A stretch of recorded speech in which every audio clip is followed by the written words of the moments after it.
The fluorescent lights of Joey's diner buzzed like angry wasps above my head as I stirred my lukewarm coffee for the third time in 10 minutes. At 1:47 a.m., it wasn't exactly the kind of place you'd find on any tourist brochure for Manhattan, but when insomnia becomes your closest companion, you take comfort where you can find it. The red vinyl booths were cracked with age, and the black and white checkered floor had seen better decades. But it was warm, and more importantly, it was away from my empty apartment, where the silence felt too loud. Tonight felt different, though. There was an electric tension in the air that made my skin prickle. That's when I noticed him. A small boy, maybe 8 or 9 years old, sitting alone in the corner booth farthest from the door, his small hands moving frantically in the air. My name is Sarah Lawrence, 20 years old, and what I witnessed that night changed my life forever. If you're watching this from your home, I'd love to know where you're tuning in from. Drop a comment below and subscribe to join me on this wild journey that began with a simple act of kindness. My heart clenched as I watched him try desperately to get the attention of anyone who passed by. The cook, the waitress, even other customers heading to the restroom. But every single person looked right through him, their faces twisting with something that looked almost like fear. The boy was well dressed in an expensive navy sweater and pressed khakis that probably cost more than I made in a week at my art school job. His dark hair was neatly combed, and despite the late hour, he looked wide awake. I watched as Denise, the night waitress I'd become familiar with, approached the boy's table with obvious reluctance, her usual gruff demeanor replaced by something that looked suspiciously like terror. The boy's hands moved again, faster this time, more urgent. I had learned American Sign Language 13 years ago when my younger brother was born profoundly deaf. Even after losing him to that terrible accident 2 years ago, I'd never forgotten the language that had connected us. Standing up on shaky legs, I walked across the diner, acutely aware of how every conversation seemed to die as I passed. The boy looked up as I approached, his dark eyes widening with surprise when I slid into the booth across from him. "Hi there. What's your name?" I signed, my hands forming the familiar patterns that felt like coming home. The transformation was instant and heartbreaking. The boy's entire face lit up like someone had just turned on the sun. His hands flew into motion, signing so fast that I had to ask him to slow down. My blood turned to ice as 6 men in dark suits flooded through the entrance, their hands conspicuously hidden inside their jackets. The few remaining customers immediately dropped to the floor or dove behind booths. It was the 7th man who made my heart stop completely. He was tall and broad-shouldered, with steel gray eyes and a face that could have been carved from granite. His black hair was peppered with silver at the temples, and his charcoal suit probably cost more than my car. When he walked, everyone and everything seemed to bend away from him like he was a force of nature. The man's gaze swept across the diner with the precision of a predator until it landed on our corner booth. His expression shifted from cold calculation to something I couldn't quite identify, relief mixed with fear. When he saw Jamie, he moved with purpose, his expensive shoes clicking against the floor like a countdown. My instinct screamed at me to run, but Jamie's small hand had found mine across the table, and I couldn't abandon him now. The man stopped beside our booth and slowly knelt down next to Jamie, his massive frame somehow managing to look gentle as he reached out to touch the boy's face. "There you are," he said, his voice carrying a slight Italian accent that made it sound like velvet wrapped around steel. Jamie's hands began moving excitedly, signing something to the man who, I realized with shock, could apparently understand him. But then Jamie pointed directly at me, his little face beaming with joy. The temperature in the diner seemed to drop 10 degrees as those steel gray eyes studied me with the intensity of a microscope. I felt like a butterfly pinned to a board, completely exposed and utterly trapped. "You," the man said quietly, his voice carrying easily across the now silent diner. "Who are you?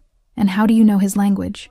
Every instinct told me to lie, to run, to do anything except tell this obviously dangerous man the truth. But Jamie's hand was still in mine, warm and trusting, and I could see the hope in his eyes. "I'm Sarah Lawrence," I managed to whisper. "I learned sign language for my brother who was born deaf." The man's eyes never left my face. Behind him, his men had positioned themselves at every exit, and I realized with growing terror that no one was leaving this diner until he said so. "Sarah Lawrence," he repeated, as if testing how my name felt on his tongue. Then he smiled, and it was somehow more frightening than any scowl could have been. "I'm Anthony Morelli, and you, Miss Lawrence, have just become very interesting to me." The iron gates of the Morelli estate opened silently as their black SUV approached, revealing a world I could never have imagined existed in the outskirts of Manhattan. The mansion loomed before us like something out of a Gothic novel. 3 stories of limestone and dark windows surrounded by perfectly manicured grounds. As we pulled up the circular drive, I noticed the subtle details that made my stomach clench with dread. Security cameras tracking our movement from every angle. Men in dark suits patrolling with the practiced efficiency of soldiers. Windows that weren't just tinted but bulletproof. Anthony carried a sleeping Jamie in his arms as we entered a foyer with marble floors that reflected light from a crystal chandelier. A stern-faced woman in her 50s wearing a crisp black uniform approached us, her pale blue eyes sweeping over me with obvious disapproval. "Mrs. Rivera, this is Miss Lawrence.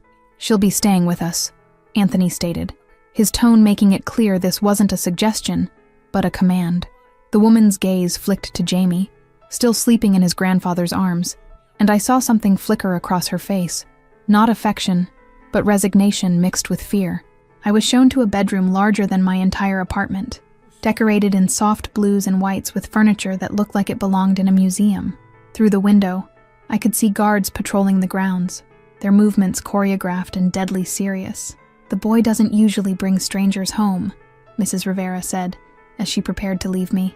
When I asked what she meant by difficult, her face immediately closed off, and she simply said, "Nothing for you to worry about, miss."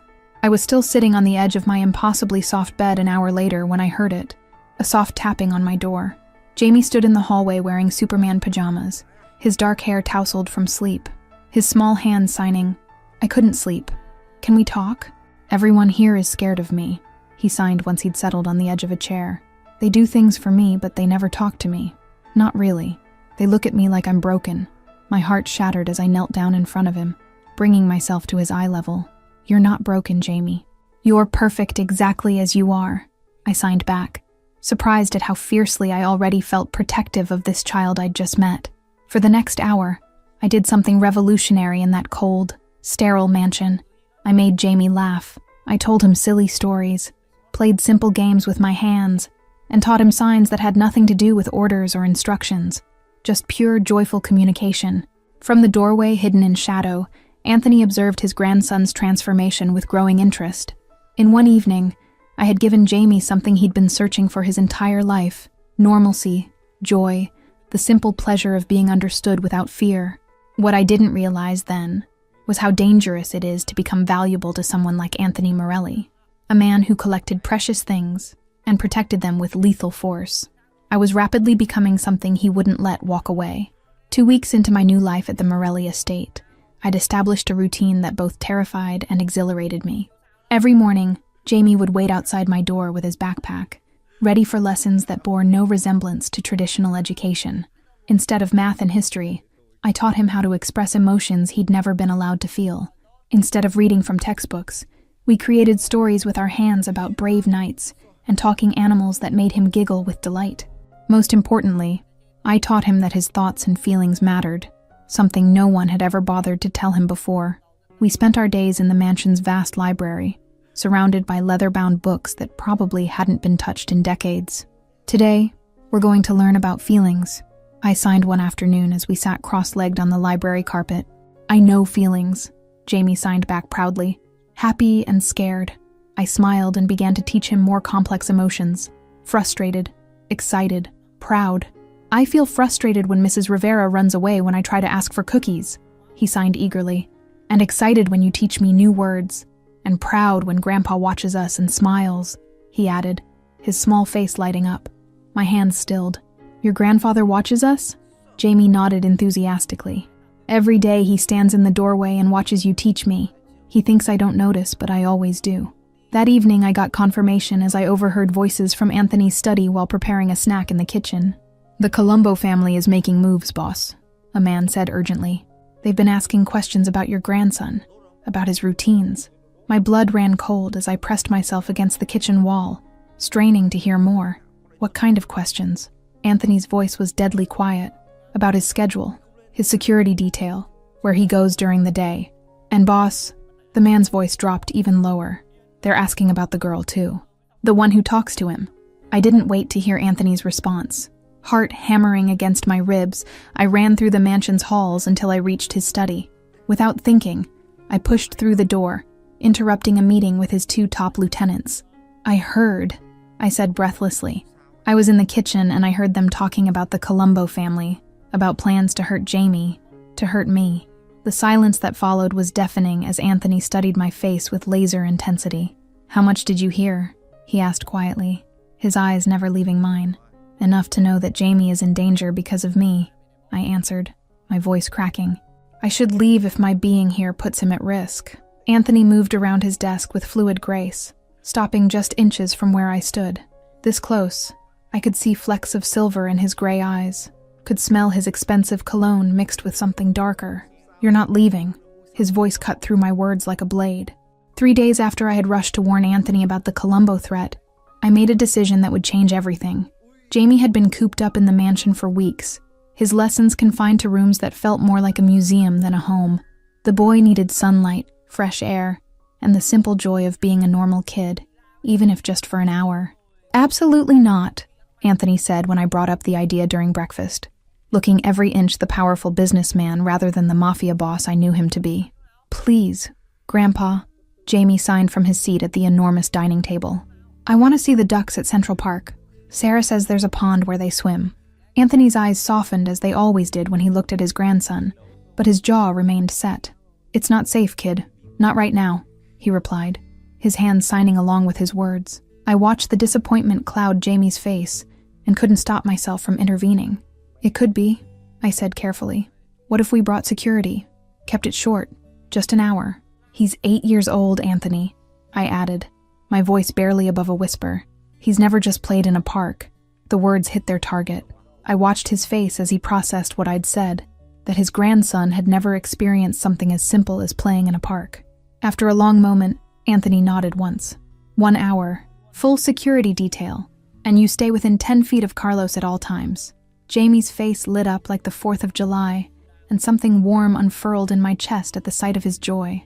A small crowd of tourists passed by, completely unaware of the security detail strategically positioned throughout the park.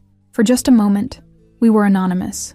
Not the grandson of New York's most feared man, not the girl who'd been effectively kidnapped into a life of luxury and danger.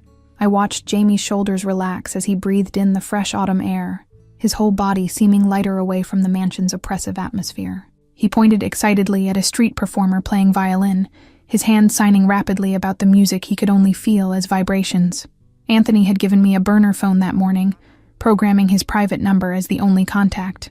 "If anything feels wrong, anything at all, you call immediately," he'd instructed, his eyes betraying a vulnerability I hadn't expected from someone so powerful. The ducks waddled closer to Jamie as he tossed more breadcrumbs, unafraid of his gentle movements. In that perfect moment, I allowed myself to believe we might actually get away with this, that we could carve out small pockets of normalcy in our strange, dangerous, new reality. Central Park on a Wednesday afternoon was perfect. Quiet, peaceful, with just a few joggers and dog walkers enjoying the crisp autumn air. Jamie practically vibrated with excitement as he fed breadcrumbs to a family of mallards by the pond. "They're not scared of me," he signed to me with wonder. "They come right up to me." Carlos and 3 other men in dark suits had positioned themselves around the small pond with military precision, their eyes constantly scanning for threats. I was so focused on Jamie's joy that I almost missed the jogger who passed by our bench for the 3rd time in 10 minutes. Almost. My pulse quickened as I noticed other details I'd overlooked before. The maintenance worker who'd been fixing the same trash can for 20 minutes. The woman with the baby stroller who kept circling back toward us. The van parked across the street with tinted windows. All of it suddenly seemed sinister rather than innocent. "Carlos," I called quietly, but before the bodyguard could respond, everything exploded into chaos. The jogger pulled a gun from his waistband and fired 3 rapid shots at Carlos, who dove to the ground, drawing his own weapon. The maintenance worker and the woman with the stroller suddenly produced automatic rifles, and the van's doors burst open, disgorging 6 masked men in tactical gear. Jamie was frozen by the pond's edge, his small face white with terror as gunfire erupted around him. I sprinted across the grass, my only thought getting to him before the masked men could. My heart pounded with a single desperate truth: I would die before I let anyone hurt this child. I tackled Jamie just as a spray of bullets chewed through the bench where he'd been standing moments before, rolling both of us behind a large oak tree. He was shaking uncontrollably, his hands moving in frantic, terrified signs that I couldn't decipher through my own panic. "It's okay, baby," I whispered, pressing his face against my shoulder so he couldn't see the violence erupting around us. "I've got you. I won't let anyone hurt you." Carlos and his men were outnumbered but fought back with professional precision. I saw Carlos take a bullet in the shoulder but keep firing. Another of Anthony's men go down hard behind a park bench. Then I heard the screech of tires as more vehicles arrived, but these weren't reinforcements for our side. "There, the kid!"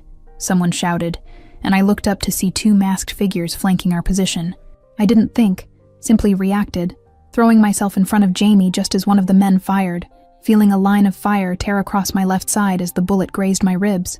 The impact spun me around, and in that moment of disorientation, rough hands grabbed Jamie and yanked him away from me. "No!" I screamed, lunging forward despite the blood spreading across my shirt. "Jamie!" One of the masked men backhanded me across the face, sending me crashing to the ground. Through blurred vision, I saw them dragging Jamie toward a black SUV.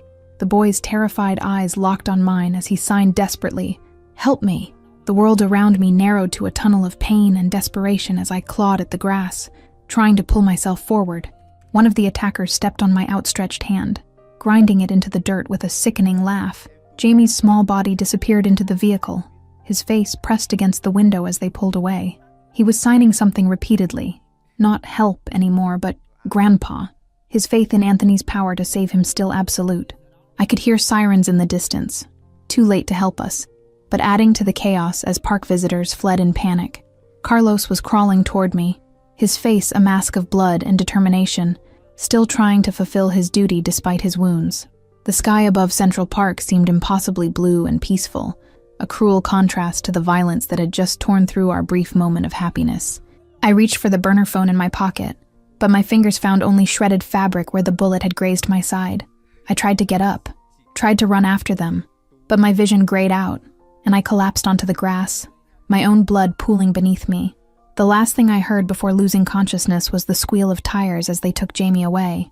When I woke up 6 hours later in a private hospital room, the first face I saw was Anthony's. He looked like he'd aged a decade in the span of an afternoon, his usually perfect hair disheveled, his shirt stained with what looked like blood. His gray eyes burned with a fury that made me shrink back against the hospital pillows. "They took him," I whispered, and the words felt like swallowing glass. "I tried to protect him, but they took him." Anthony's hands were actually shaking as he reached out to touch my face. "Sarah, you took a bullet for my grandson," he said, his voice uncharacteristically gentle. "You threw yourself between him and armed men without hesitation. But it wasn't enough," I choked out, tears streaming down my cheeks. "He's gone because of me, because I wanted him to see the stupid ducks." Anthony's face hardened, the momentary vulnerability replaced by cold determination. "He's gone because Michael Colombo is a dead man who just doesn't know it yet," he whispered, his voice dropping to a deadly quiet that somehow felt louder than screaming. "I'm going to burn this city to the ground until I find my grandson." The warehouse smelled of rust, motor oil, and fear. Through the haze of my pain medication, I struggled to focus as Anthony laid out satellite photos of a shipping complex by the harbor. His voice clipped as he briefed his men on entry points and security measures. "I'm coming with you," I announced, pushing myself up from the chair where I'd been sitting silently for the past hour. Every man in the room turned to stare at me as if I'd lost my mind. Maybe I had. "You have a bullet wound, Miss Lawrence," one of Anthony's lieutenants said dismissively. "You'd only slow us down." I met Anthony's eyes across the table, silently pleading with him to understand. "Jamie trusts me. He'll be terrified, maybe hiding. I know how to communicate with him in ways none of you can." I saw the hesitation in Anthony's face, the battle between logic and desperation. "She comes," he finally decided, ignoring the protests of his men. "But she stays with the secondary team until we've secured the building." An hour later, dressed in a bulletproof vest that seemed absurdly large on my frame, I sat in a van 2 blocks from the target. The radio crackled with coded messages as Anthony's men moved into position. The assault was brutally efficient. I heard distant gunfire, then silence, then Anthony's voice in my earpiece. "First floor clear, moving to second level." My heart stopped when I heard his next transmission. No sign of the boy. Repeat, no visual on the package. The Colombo family had moved him, or worse. I closed my eyes, trying to think like Jamie, scared, alone, unable to call for help. The water, I suddenly said into my radio. "Check near the water. Jamie is fascinated by boats. He draws them constantly. If he managed to hide, he would have gone somewhere he could see the harbor." There was a long pause before Anthony responded. "Carlos, take Team 2 and sweep the loading dock and shipping containers on the east side." 5 minutes of agonizing silence followed before Carlos's voice burst through the radio. "Boss, we found a small storage shed by the water, doors locked from the inside." The night air carried the smell of salt water and diesel as we approached the small metal structure, eerily quiet after the violence that had preceded our arrival. Anthony signaled his men to form a perimeter, ensuring no one could approach from behind. Stars reflected off the harbor's dark surface, creating constellations of light that danced and shifted with the gentle movement of the water. Jamie had once drawn this exact scene during our lessons, I realized. Had he somehow known this place would become important? I could feel the tension radiating from Anthony as he approached the shed, the cold, calculating mob boss momentarily replaced by a terrified grandfather. His hand trembled slightly as he reached toward the door, revealing a vulnerability that few had ever witnessed. The metal structure stood as a strange sanctuary amid chaos. Jamie had somehow escaped his captors during the firefight and found the one place where he could feel safe, close to the water he loved, with a door he could secure against the terrifying world outside. I was already running before Anthony gave the order to bring me in, ignoring the pain that tore through my side with each step. When I reached the small metal shed at the edge of the dock, Anthony was kneeling in front of the door, speaking softly. "Jamie, it's Grandpa. We're here to take you home, kid. Can you open the door?" There was no response, no sound from inside. My hands shook as I gently moved Anthony aside and knelt by the door myself. "Jamie, it's Sarah," I signed, knowing he couldn't see me but hoping desperately he was watching through the shed's small window. "You're safe now. Your grandpa and I came to bring you home." The lock clicked, and the door cracked open just enough for me to see one terrified eye peering out. The Morelli mansion had never felt more like a home than it did 3 weeks after we rescued Jamie from the harbor. The boy was different now, not broken by his ordeal, but somehow stronger, more confident in the way he moved through the world. Perhaps that came from finally understanding that he was worth fighting for, worth risking everything to save. My ribs still ached from the bullet graze and the nightmare at the park, but seeing Jamie's joy made every moment of pain worthwhile. He was currently teaching Mrs. Rivera basic sign language in the garden, his small hands moving with patient enthusiasm as the older woman fumbled through the alphabet. The housekeeper's stern face had softened considerably since our return, as though Jamie's kidnapping had reminded her of his humanity. The security around the estate had doubled since the incident, with new guards patrolling the perimeter and enhanced surveillance systems monitoring every approach. Yet somehow the mansion felt less like a prison and more like a sanctuary after coming so close to losing everything. Anthony had personally eliminated Michael Colombo and 3 of his top lieutenants the night after Jamie's rescue, an act of vengeance I'd chosen not to question.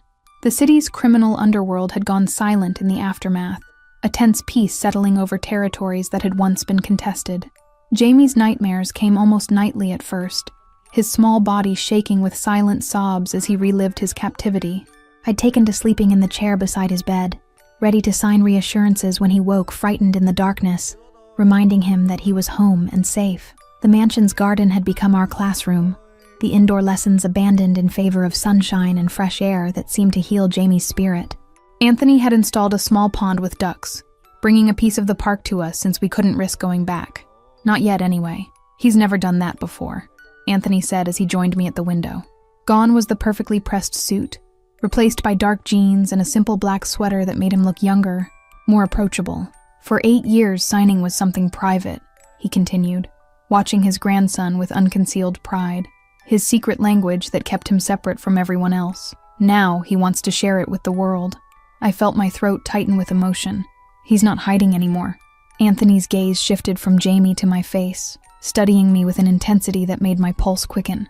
"Do you know what you've given him, Sarah?" "For 8 years, Anthony explained. He had watched his grandson disappear a little more each day. He was there. He was breathing. He was alive, but he was fading away like a ghost. No one saw him. No one heard him. I learned sign language the day after his parents were killed," he continued, his voice raw with rare vulnerability. "Bought every book, hired every teacher, practiced until my hands cramped. But I could only give him words, Sarah. The truth of what he was saying washed over me. I hadn't just taught Jamie to communicate, I'd given him a voice in a world that had decided he was invisible. I'd made him real again, not just to his grandfather, but to everyone around him. Stay, Anthony said simply, turning to face me fully. Not as Jamie's tutor, not as someone I'm protecting because you helped us. Stay as... He struggled for a moment, then forced himself to continue. Stay as family, Sarah. Real family. The words hung in the air between us, fragile and precious and terrifying. I know what my world is, he continued when I didn't immediately respond. I know what I am, what I've done.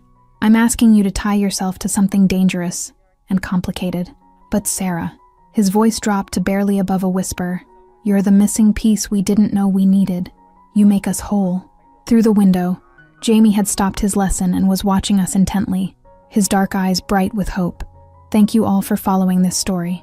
If you enjoyed it, please write in the comments where you're watching from.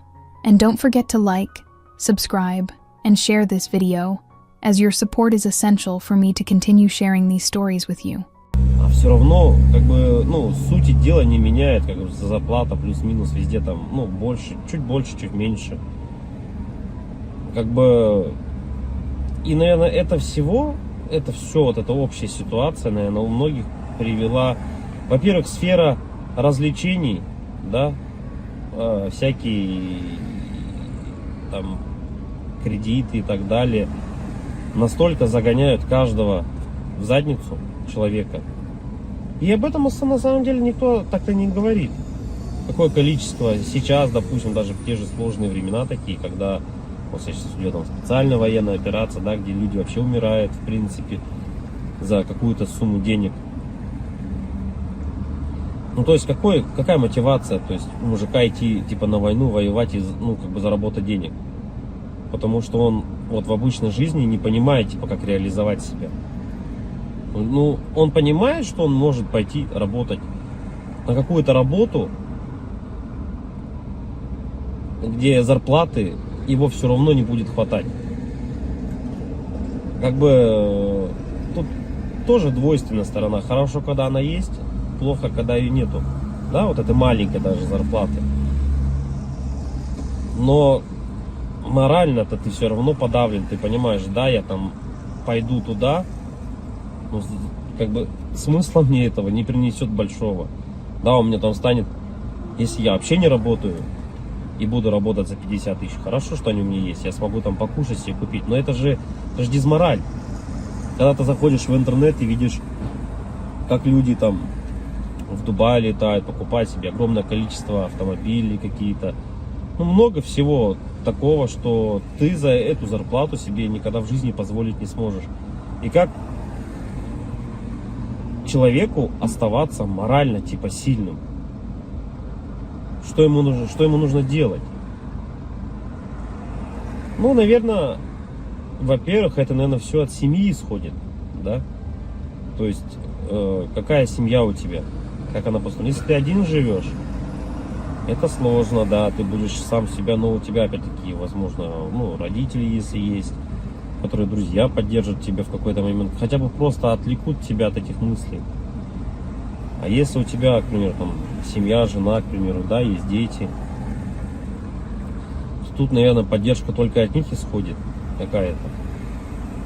Вот, чтобы не упиваться в своих мыслях о том, что какая нынче сложная жизнь.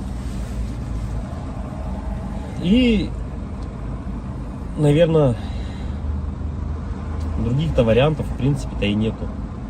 Какие вот еще варианты, в принципе, изменить, поменять свою жизнь настолько, чтобы она была, ну, казалась тебе удачной, да, реализованным себя в жизни, в чем-то. В чем, вот как проявляется на самом деле у нас реализованность? Наверное, у 90% случаев это финансовое благополучие, финансовая независимость. Это, наверное, одно из таких ключевых моментов, когда человек, наверное, считает себя реализованным, да, в этой жизни. То есть, как добиться этого? То есть, с учетом того, что даже возьмем нашу страну, да, сколько миллионов людей здесь живет, как каждому добиться этого результата? Непонятно. И с каждым годом просто ситуация становится все хуже и хуже. Все дорожает, люди зарабатывают либо столько же. Ну, даже если они зарабатывают столько же, на самом деле этого все уже недостаточно. К чему это все приведет на самом деле? В оконцове, наверное, мир погрязнет в большую депрессию в какую-то. Какие-то войны, возможно, или еще что-то еще больше глобальных таких вещей, которые не приведут ни к чему хорошему на самом деле. Поддержка каждого человека именно для того, чтобы он держался, наверное, морально, заключается в том, что, ну, наверное, дом, в который ты приходишь, должен быть крепостью твоей, да, что это единственное должно быть место, где ты будешь чувствовать себя под защитой.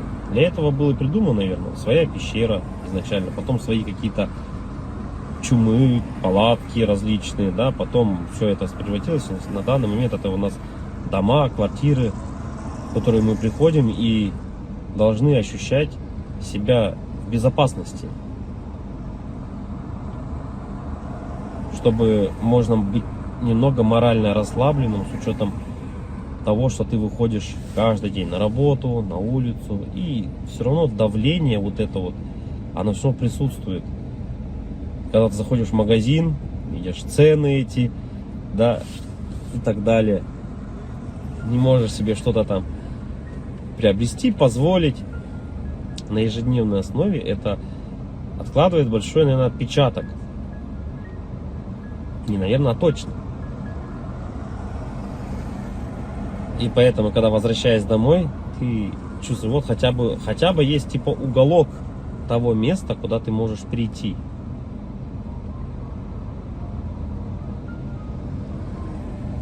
Уголок на самом деле человеку много тоже не надо. Можно хотеть большего, но на самом деле человеку одному много не надо. Да?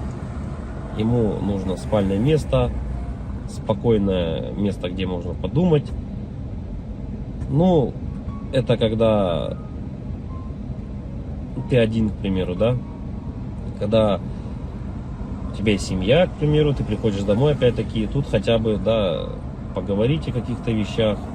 Просто об отрешенных вещах, наверное.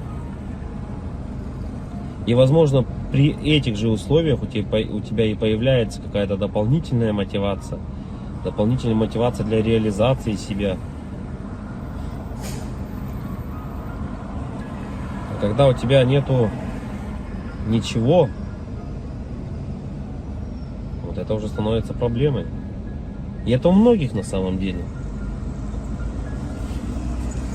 Что значит не иметь ничего?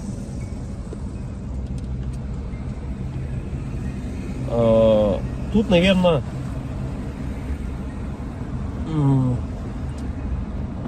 самое главное, дизмораль у человека еще возникает при том, что это уже, наверное, где-то в глубине души даже она возникает при даже хорошей финансовой подушке такой, которая у тебя есть, хороших финансовых деньгах, да, то есть, но нету вот внутреннего ощущения, к примеру, дружбы, семьи, любви и так далее. Это уже отдельно на самом деле разговор, потому что мы, вот, к примеру, можем взять, как сейчас вот Мелстрой, если кто-то смотрит, насколько тяжело обладать такими финансами и не иметь, по сути, ничего. Ни друзей, ничего не иметь. Так главное это получается для бедных главное деньги, для богатых главное какое-то внутреннее ощущение нужности, не из-за денег. Вот такое вот. И это борьба какая-то такая и вот эти два слоя общества, богатые и бедные, они друг друга не понимают. на самом деле из-за этого, возможно. Потому что богатый человек, он уже не смотрит на деньги, он не считает эти деньги. Ему важно внутреннее вот это вот ощущение того, что он нужен без них даже. Это как Тони Старку сказали: а кто ты без костюма? На вот это я филантроп, тудым-сюдым, тудым-сюдым, он сказал, да? Так и человеку, у которого много денег, ты задашь вопрос: а кто ты без денег? Ну, что ты представляешь себе без денег? Вот и это, наверное, возможно, таких людей богатых, как вот, например, там Мелстрой, задав ему этот вопрос: а кто ты без денег? Он на него ответить-то и не сможет. Обратная сторона людей бедных, да, вот если мы посмотрим, человеку